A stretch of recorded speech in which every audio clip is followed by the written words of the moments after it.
Hello everyone, welcome to Master's Teach, and today we are going to discuss pedagogical concern teaching process.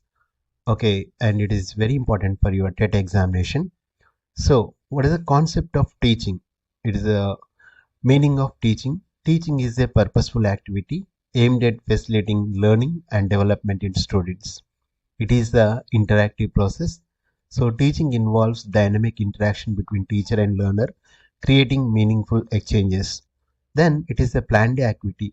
It requires systematic planning with clear objectives, methods, and evaluation strategies. Okay, teaching as a profession. So, as a teaching requires specialized knowledge, ethical standards, and commitment to service. It is a noble profession. Teaching shapes the future generation and contribute to nation building. The key characteristics of teaching as a profession: it requires specialized training and qualification. It required B.Ed, D.El.Ed, M.Ed, something like that. And they need to have code of conduct and professional conduct. So they have the freedom to take the decisions. Then it is a continuous professional development. So teacher is always learner. It is a service to society. So teaching as a professional, so it requires professional competence. They require, as a teacher, they require subject mastery, pedagogical skills, and classroom management and assessment expertise. Then ethical responsibilities like maintaining integrity, fairness, confidentiality, and respect for all the learners. Then it is a continuous development. So regular training, workshop, research, and staying updated with the educational innovations. So here, teaching as an art and science. So teaching as art, it is a creativity in presentation, skills development through experience, then initiative understanding of learners. Teaching as a science based on psychological principle. Okay, the systematic methods and techniques, evidence based practices. So it's both art and science. Effective teaching combines creative expression with the scientific principles for optimal learning outcomes. So here, if you want to, you can take this particular screenshot. Okay, teaching, instruction, and training. So the purpose is mentioned here. I'll show with this one with the laser point.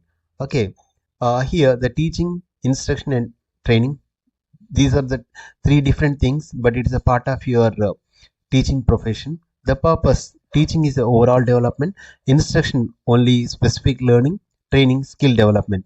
Then scope: broad and holistic, it's focused on content, the instruction. Then training: narrow and specific. Method: the teaching may be interactive, flexible. And instruction, it is a structured, systematic. Training, it is a practice oriented. Outcome: knowledge and values in teaching. Instruction, understanding. Then training is the competence. So teaching is the comprehensive, instruction driven, and training is skill focused. So phases of teaching, basically three phases are there. First, you have to plan. So it is the preparation and design teaching learning activities. Okay, like you have to prepare the lesson plan and TLMs and everything. Execution, where you have to implement what you plan it, and teaching strategy. Reflections, so after teaching, you have to evaluate and improve the teaching process. So these are the three phases, ensuring that systematic and effective teaching create a continuous role of improvement. Then planning and execution and reflection phases. Planning phases. So in planning phase, what happened? You have to set the clear objectives. Then what content you have to select, choose the different methods, and preparing teaching aids, that is TLM, and designing lesson plan.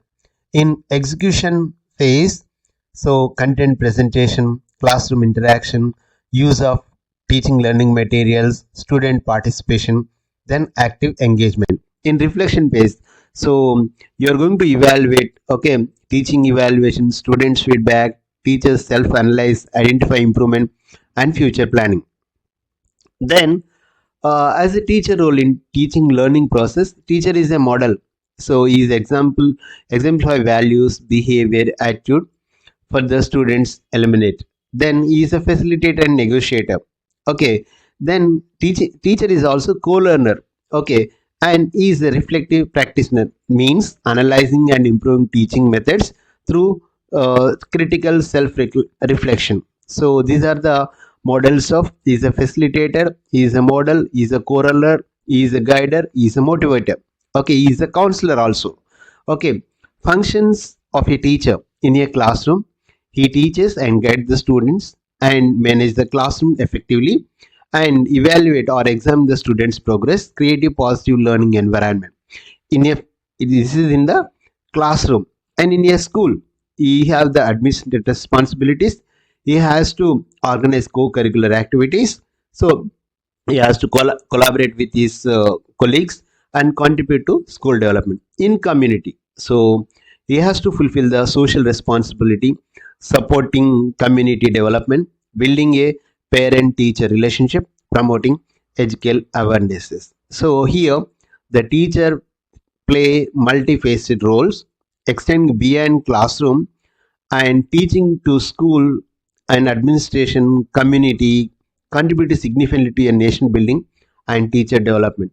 So this is a small presentation about the teaching profession, and we learn different things about that, like what is a teacher, who is teacher, what is the concept of teaching, what is the pedagogical concepts. Okay, everything we learn. In order to have this particular PDF, you can download master speech, where I'm going to share at free of cost.